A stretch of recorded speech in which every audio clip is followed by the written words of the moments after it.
Hey, fight fans, it's Pat Sullivan here on the brand new CES Podcast.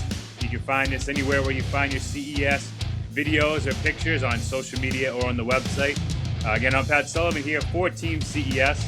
And before we get into the podcast, first and foremost, I want to wish to all of our viewers and our fans out there all the best in health and safety for you and your families. We're hoping that's a distraction for you, hopefully a good distraction, and remind you that we will be opening our cage doors and our ring ropes soon. So in the meantime, until we can have live action, we're bringing you this CES podcast.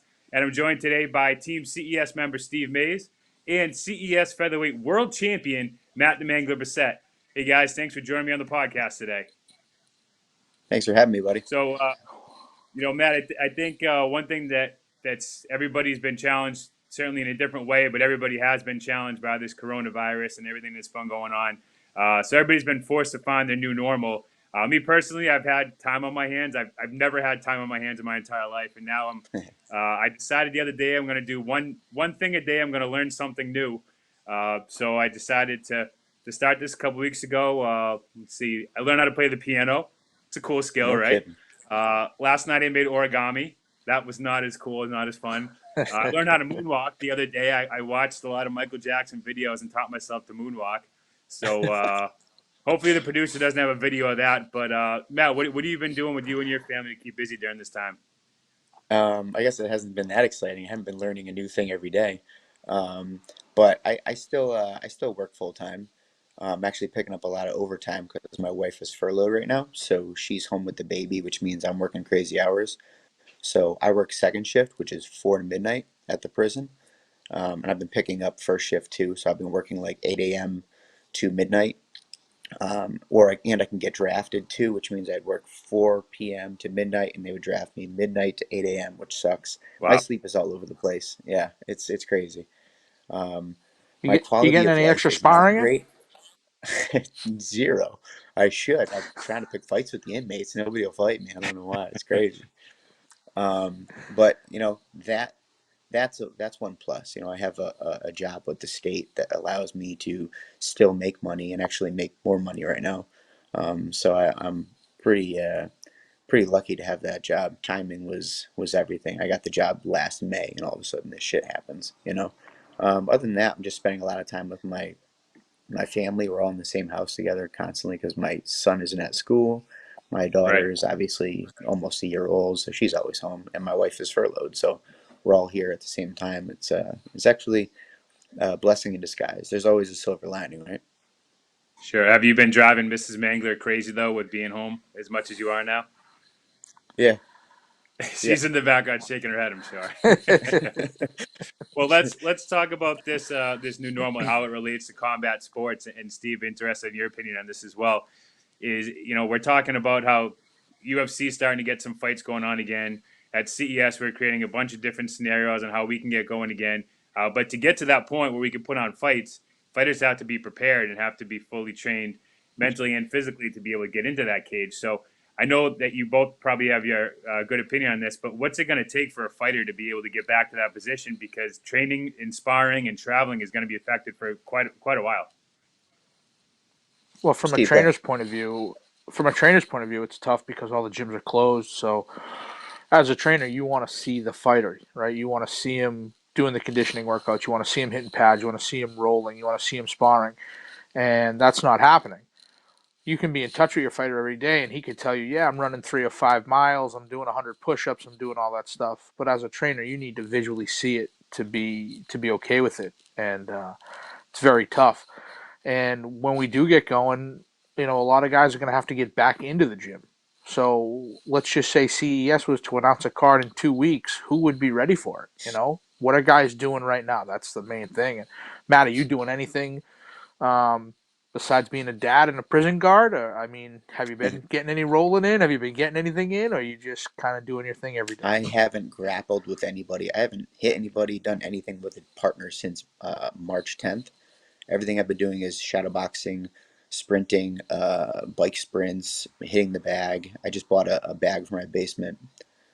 So I'm staying in some sort of shape. Like I'm lifting from time to time if I can find the weights heavy enough. But like I'm just getting creative with what I got, and it sucks. So like, if I were to take a fight, I could probably fight 5 minutes, and then I'd be like, whew, I'm tired. I got no partners. Yeah, it's interesting to see this Saturday what happens. With the UFC going on. Are the fighters going to be sharp, or are they going to be sloppy fights? Are they going to be sharp fights? Very interested to see what happens. I bet you it all depends on the training partners. There's plenty of people that I could call that would be like for example, the guy who owns Ascension with me, Jeff Haddad. Jeff doesn't have wife, kids at home. He lives by himself. If I were to say, "Hey, I got a fight coming up in a few weeks," he's like, "All right, let's go." He would train with me every day, because like it'd be him getting sick if somebody got sick, and he's just whatever. He's not a selfish guy. He doesn't really care. Um, but I mean, if he worked full time, if he were around other people, it'd be much different. Um, but then, like you have like other guys that train with me all the time. They have wife and kids. They're not going to want to spar with me. So like that would, there'd be things that I could, manage and things that would be really tough. I could still do my sprints. I could get in good shape. My timing would be a little off because I wouldn't be able to spar with as many people as I usually would. Would my coach hold mitts for me? Probably not, because he said he's closing the gym completely. He wants to keep this social distancing thing um, at the head of everything. So it's tough. It's a tough situation. I wonder what shape these guys are going to be in. Yeah, and it's also going to be interesting when we do get back going, and the amount of fans that are going to be able to come out or going to want to come out to see a live event at the beginning. And I know, Matt, when you fight and all of Mangler Nation is out there in your corner, it could become a situation where you're fighting somewhere close, and you may not have, the 2,000 Mangler fans in your corner. But I know you've traveled to fight before, and obviously being a world champion, you may have to travel to fight. But Steve, I'm interested in your opinion as a coach and a trainer and someone who studies and follows the sport. I'm going to put you on the spot here. What exactly makes Matt Bessette a world champion and to be able to fight at that caliber? Well, outside of a skill set that he has, which is top in the game, it's a mindset. Once you walk down the aisle, once you get in the cage, once the cage door closes, it's just you and your opponent. As much as when you hit somebody and you hear the crowd go crazy and you react to it, or when you hit that nice transition into a rear naked choke and the crowd goes crazy and you react to it, it's a mindset. Like, you train so much, you're so focused. Once a door closes, it's just a fight. It's you and the other guy, and you have to have that training. You have to have that mindset that no matter what's going on around you, because if Matt goes to hostile territory and people are booing, he doesn't get down, he doesn't get sad, right? He fights on and he fights on and he fights on. So whether there's 5,000 people chanting your name or 5,000 people booing you, you have to have that mindset, and that's what he has. That's what makes him the guy that he is. And Matt, do you think you'd be able to fight to your fullest caliber if you were in an empty arena with just your opponent and a referee and a few judges? Yeah, like Steve said, it's a lot mental. And one thing too I wanted to say is I've had so many fights that I know how to prepare. One, I know what it takes to prepare. Two, and like even if like my last fight, for example, I think I sparred 3 times in like 10 weeks. I just didn't have the training partners. I didn't have the time. I was working overtime. It was tough. And then before that, I maybe sparred like twice in a year. It was crazy. I probably sparred a handful of times within a year, and my timing was a tiny, tiny bit off. But as the fight got deeper and deeper, I was like, okay, I figured it out. I remember. I know how to fight. You don't have to remind me that. You don't have to remind me how to fight. You know what I mean? I get it. It's just a matter of being in shape and having the timing. Um, so wherever I am, whether it's boos, cheers, if I get 2 weeks to prepare, 10 weeks to prepare, I'll figure it out. Well, we are going to get inside the mind of the Mangler here coming up in just a few seconds. We're going to watch a replay of one of my favorite Matt Bessette fights when he fought Kevin Kroom at Twin River Casino, back and forth fight. I know one of your favorite fights, and we're going to get there in a second. But, Matt, we always talk about fighter diets and making sure you're in shape for these fights. But without a fight right now preparing for and lined up, I know you were supposed to fight in May on a show we were doing in Connecticut. They obviously got postponed. Have you been indulging? Have you been walking by the refrigerator more often, or is there anything in there that maybe Mrs. Mangler makes that you're dipping into a little more? Uh, I eat everything. I eat everything right now. I'm like checking my weight occasionally and just making sure that I'm not like too heavy, but I'm probably like 178 right now, and the heaviest I usually get is like 173, 174. Um, but had I been training as much as I could, I wouldn't weigh this much. I'd be burning more calories, but I'm still in shape to like. There's out of shape. Okay, we're talking about me. There's Matt Bessette out of shape. There's Matt Bessette training shape. There's Matt Bessette fight camp shape. There's Matt Bessette fight shape, and then there's everybody else fight shape, which isn't as good as me, right? So there's many different levels for me in shape, and I'm Wow. I'm Wow. training shape right now. Wow. Well, you know what? Steve, who are you? I'm always in shape. Always. That's Always ready to go. always ready to go. I want to learn one new thing a day, and I just learned right now that there's 6 different shapes that Matt Bessette can be in throughout the course of a year. So you just checked one off my list. So thank you, because otherwise, if I was going to learn something, it might be to might learn how to spar, and I might come down and spar you. But you already knocked that out for me. So all right, we got our producer Andre Griffin is queuing this up. We're going to watch Matt Bessette against Kevin Kroom from Twin River.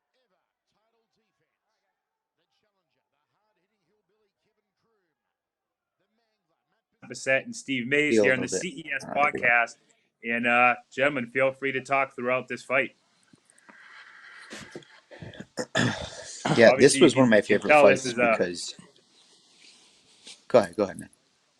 No, I guess you can obviously tell it's a full arena over at Twin River Casino, which we generally have when Matt fights.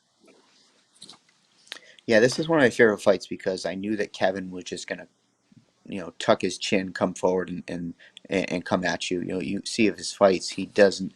There's no like sidestepping anything. He'll take damage to give it. He's just one of those guys. He's just a rough guy, and I knew it was going to be exciting. And he didn't. He didn't surprise me at all. He just came forward. He was headbutted me a few times. It was just one of those kind of fights, and I loved it. He made it really exciting. Yeah, sometimes in a big fight, especially a main event or co-feature, there's sometimes a little feeling out process. And I remember watching this fight, and as soon as you guys touched gloves, you could almost tell right away that there was really no feeling out process. It was you're going to learn each other's timing by dodging the punches coming at you. Yeah. I actually kind of like when it starts off fast like this because it gets any kind of nerves, if there's any at all, it gets any nerves like out of the way. I got into like the biggest, kind of the craziest part of the fight. I got it out of the way right away. I'm seeing how fast he's going, how strong he is. I'm seeing it all right away. And the faster I can kind of figure him out, the easier it becomes for me. So, um, I mean, he's throwing everything at me. Like that kick, I've never seen that. It's like a spinning like crescent kick. I've never seen that in my life. I don't think he's ever even thrown that before. He's crazy. Now, Matt, when you're going through something like this, are you just saying, listen, I just got to weather the storm? I just got, this kid's giving me everything right away. He knows he's coming to my backyard. He's trying to take my title. Um, it's going to be I believe this was a 5-rounder. I just got to get through this. As soon as he tires down, I'll start dialing it in and find him with my jab Honestly, and see where my punches land. Yeah, honestly, Steve, I don't think I've ever thought that in a fight in my life.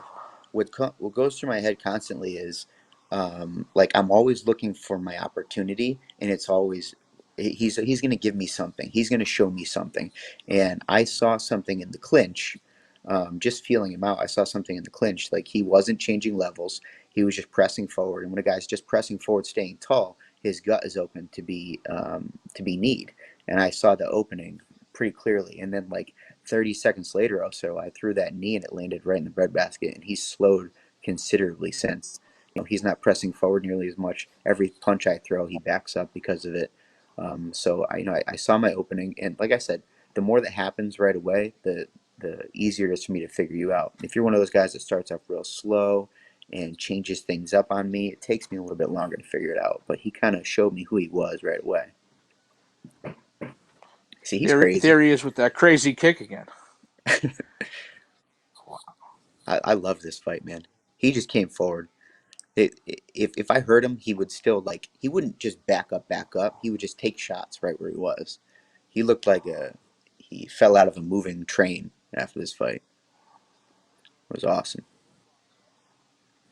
Yeah, See, I try low. even though it looked like he fell out of a moving train, Matt, he also had a big smile on his face. I know you guys, exchanged some pleasantries after and appreciated the fight that you had. But he's kind of cut from that same mold that you are, where you guys like to fight and like to be in fights like this. And some fighters train but want easy fights, and neither of you knowing this was a fight.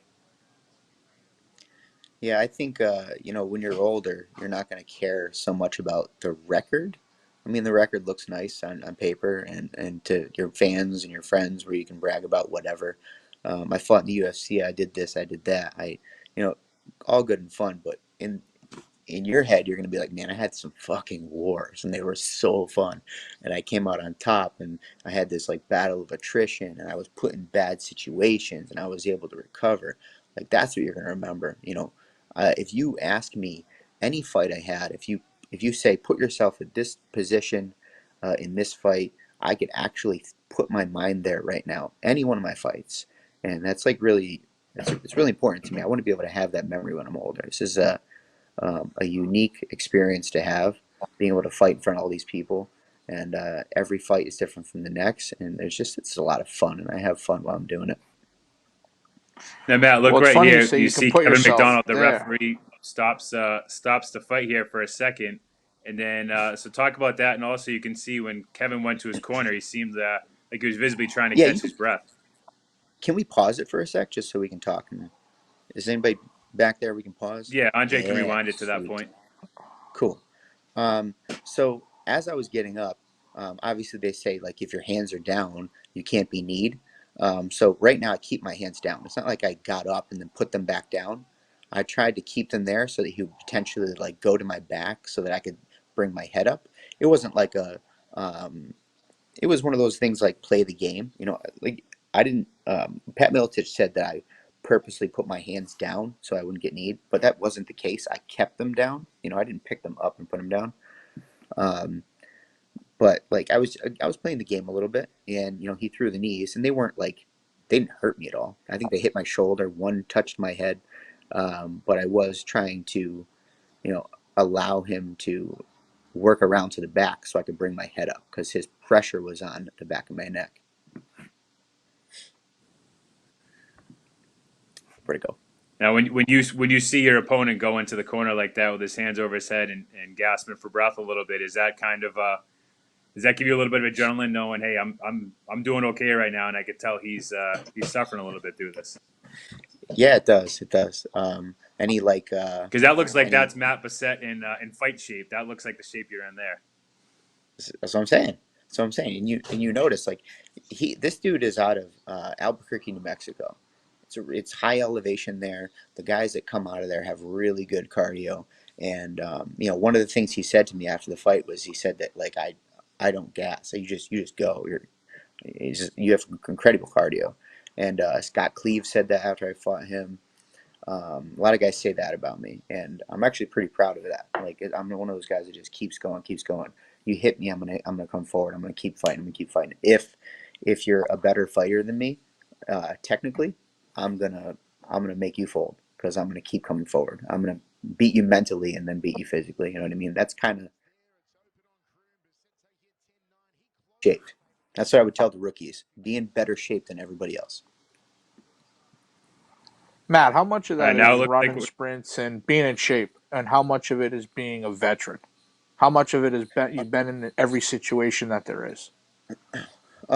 Obviously, I think that it's a little bit of both. Um, it's definitely a little bit of both. But I would say before you're a veteran, you just have to rely on preparedness. You can't prepare yourself Yep. mentally for something that you've never been in before. So you have to make sure that you've dotted your I's and crossed your T's in preparation for the fight beforehand. Do your sprints and then do them more and then do them more and bust your ass. I would say overtrain a lot. Overtrain until the point where like overtraining isn't a thing anymore. And there's going to be a lot of strength and conditioning coaches that won't agree with that, but um, there's a lot of wrestlers that have retarded cardio because they don't quit. You know, Yep. this part's cool. I knew that I hurt him. I cut him as he came in. I hit him with a cross, and then on the break he went to throw an elbow, and then just kept backpedaling. Took a big deep breath, and I noticed that I could kind of pour it on him right here a little bit. This is where I kind of really picked up steam. Yeah, you can start to see the blood on his face, Matty. And we always say that when Matt fights, we have to be ready to order new canvas the next day because there's usually a ton of blood on all over the mat, and it's That's a good thing. coming from Kevin You here. got to spend a little bit of money on a canvas, and you get a little bit more views because of it. That's all right. Yeah, you can kind of see Kevin slowing, and that allows me to pick up my pace. It's kind of like I see a guy drowning, and I just kind of stick his head underwater a little bit more, keep his head down there, and then make him struggle for air, and I just keep on putting it on him. And Steve, we got to talk about Kevin here because Kevin, as you see, just lost his mouth guard. But Kevin is, I mean, he's a veteran. He's a really good fighter. He's 17-7 coming in this fight. He had some really quality wins. I remember when we first made this fight, being the matchmaker, when Matt and I, this was the opponent. Matt was really excited about being challenged here. And Mays, let's talk about Kroom because this is definitely not an easy opponent by any means. Even though Matt may make it look easy at sometimes, Kevin's a real good fighter. No, he's a tall, lanky guy. He's had a ton of fights. He's obviously taken a beating here, so he's a tough kid. It's definitely not an easy fight for Matt, but he's making it look easy now. It gets easier. Like when you see a guy fading, it gets easier to. My wife's throwing stuff around the kitchen. It gets easier to look good on camera when the other guy's slowing down. If I'm sparring and I'm fresh and I'm going against a guy who's tired, I'm going to look like the man. That's kind of how I like my fights to go. I want the other guy to get tired, so I outwork him. And as he's getting tired, I start to gain confidence. And because I push myself past the limit constantly in training and preparing for the fight, I was ready for this anyway. So now my cardio starts to stand the test of time here, and he starts to fade.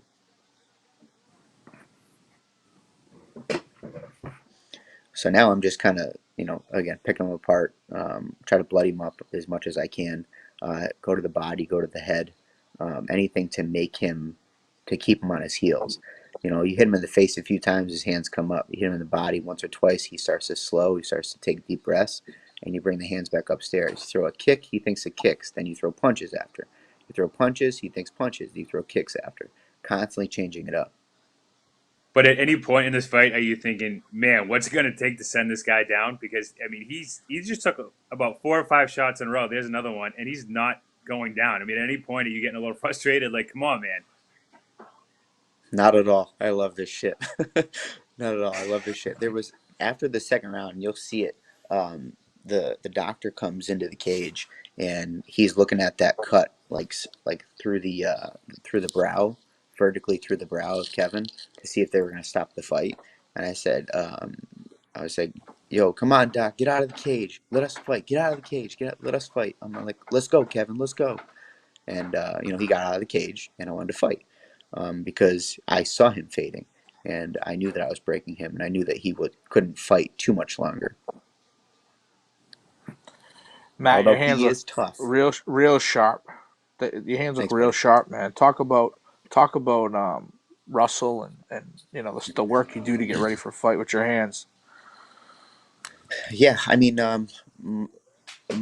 my preparation has stayed consistent with how I prepare, meaning like I always do my hard sprinting, my hard scrambling, um, my sparring, my hard mitts, my hard bag work. I always do that to prepare, but the technique changes and what I feel comfortable with in training when I'm preparing changes. And for whatever reason, since that fight, before that fight, and since that fight, my hands have felt a lot better. I've got a lot more confident with my boxing in general. And my boxing's just gotten better and better and better. Since I first His played nose UFC, I've tried. explode on your knee, and you just saw your knee get covered in blood, and he has a beautiful overhand right. And that's Yeah, why we that need to right get a new hand like canvas. grazed off his chin. Look Yeah, at so that you can cut. see the Oh, the man. ref come. Watch the ref calls the doctor in. I think like right around here. Yeah, the As he doctor's right stands there up. looking at the cut. Yeah. And right now, you're just screaming, "Please don't call the fight." Yeah, I was like, get out of the damn cage, Doc. Get out of the cage. Don't take my victory. Let's go, Kevin. Now, Steve, I'm interested in your part too because maybe during a cut like that, first, how do you cover a cut, and what how much Vaseline do you put in there, and talk about that a little bit. A cut like that, Oof. what a right hand.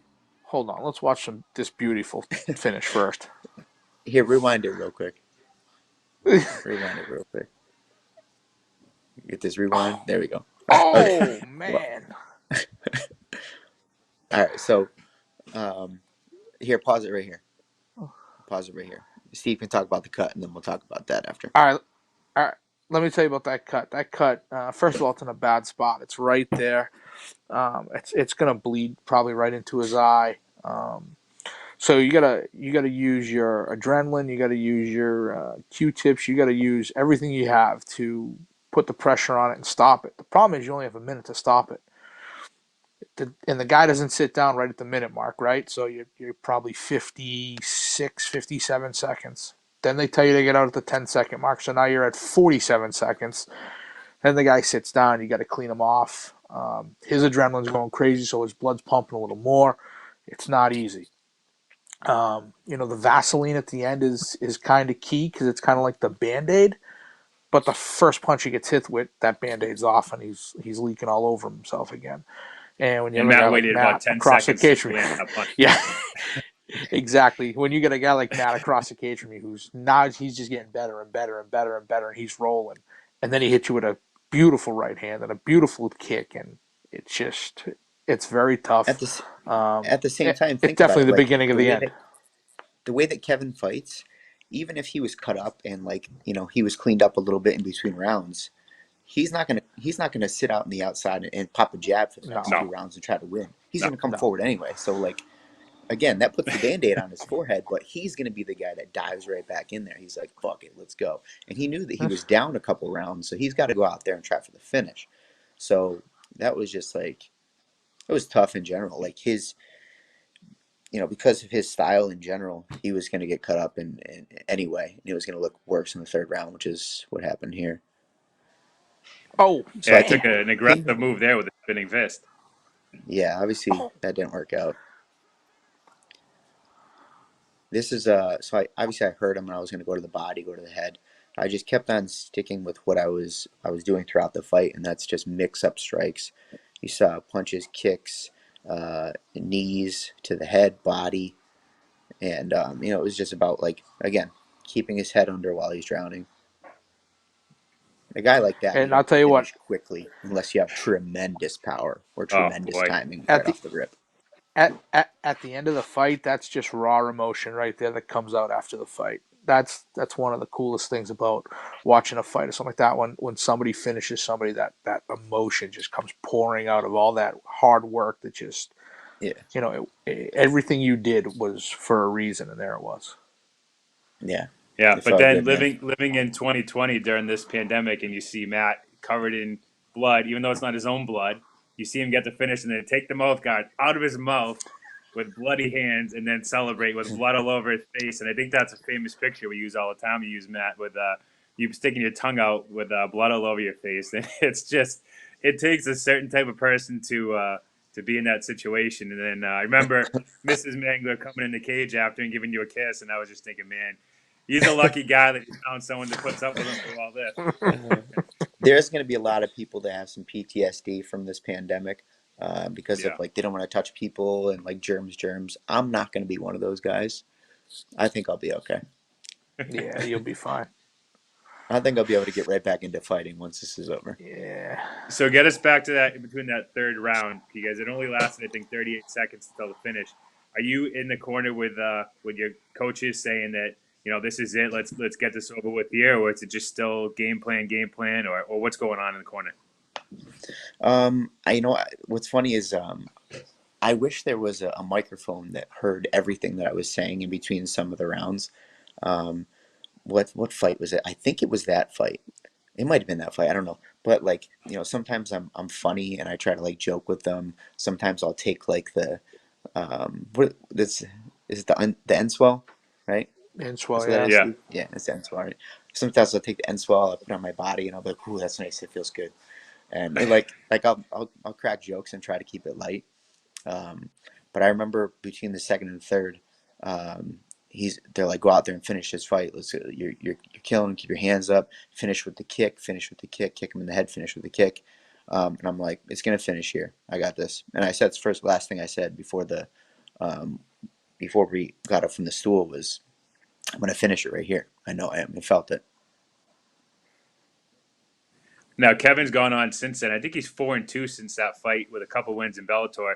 Do you keep in touch with any of your opponents after the fights, Yeah, I or do. do you follow There's them what they do after that fight? For sure. I'm a fan of the sport, big time.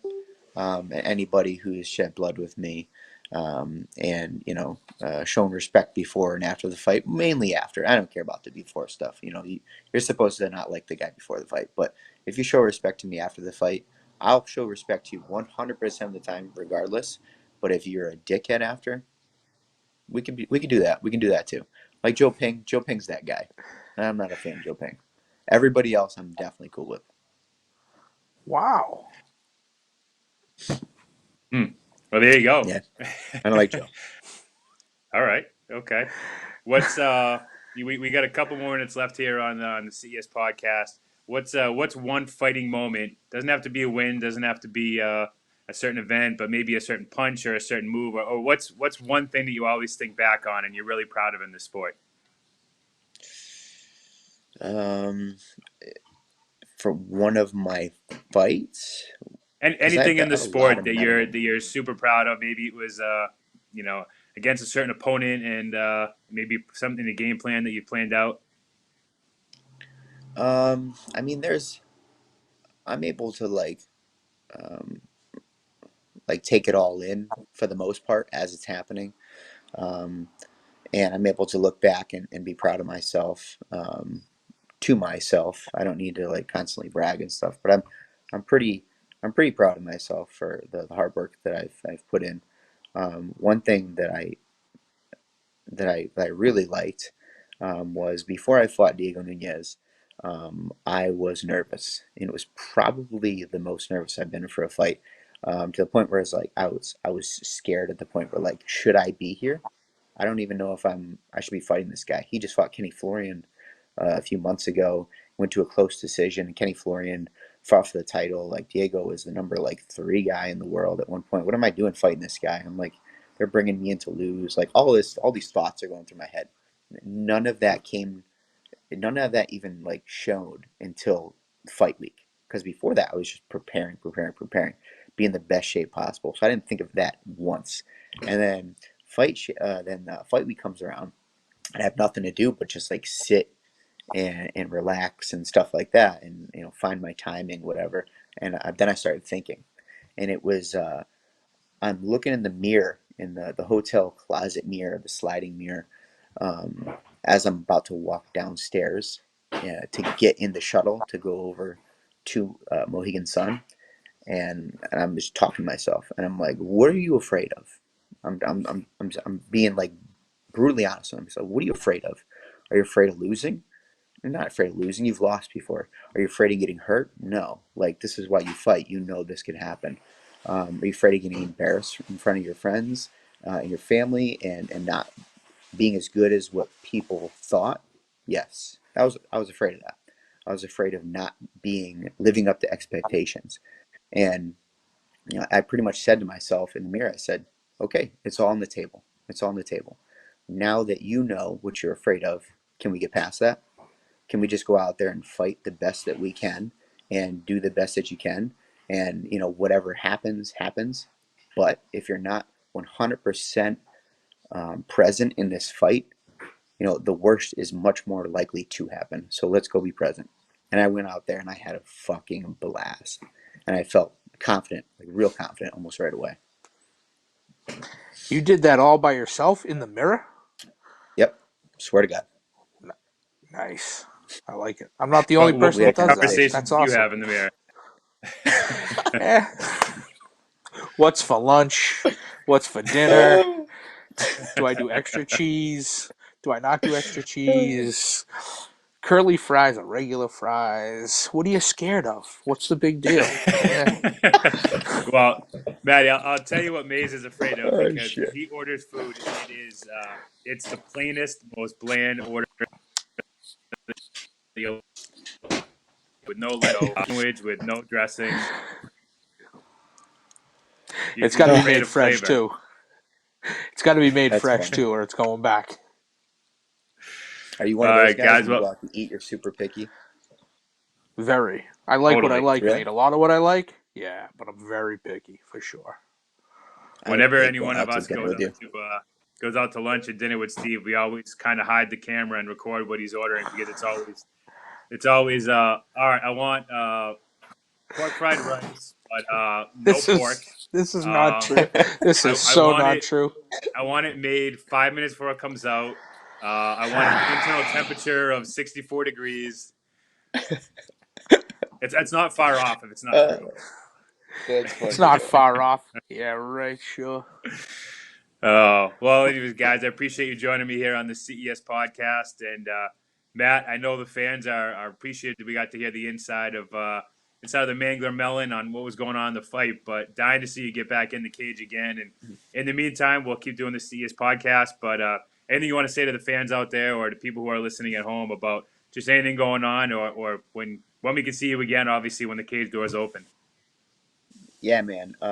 If there was any question about if I was coming back after this, I'll be back. I haven't gone anywhere. I'm probably the last person you have to wonder if they're walking away at this point. I'm still training. I'm still mentally ready to fight all of the time. So, as soon as this picks back up and we can fight again, whether you guys are there or watching it on Fight Pass or whatever, I will be there to perform. So tune in. Any names, Matt? Anybody you want to call out? Steve Mays. Let's go. You can wrap my hands, and then we can fight. Wow. I'll only fight you if you wrap my hands. That's how I get these. I think Russell has a lot to do with that. I'm just a guy that put some tape on it. That's all. All right, all I guys. Say is my finger has never broken if you've wrapped it. There you go. There's a secret sauce behind the 1-2 punch. But anyways, fans, thank you for tuning in. Matt, Steve, thanks for joining me on the podcast today. Andre Griff from Team CS, the producer, the man behind the scenes. Appreciate all your hard work today. And we'll see you soon, fans. And again, as soon as the cage doors and the ropes are open, we will be back with live entertainment. But until then, join us here on the CES Podcast. We'll see you at the fights. Thank you. See you guys.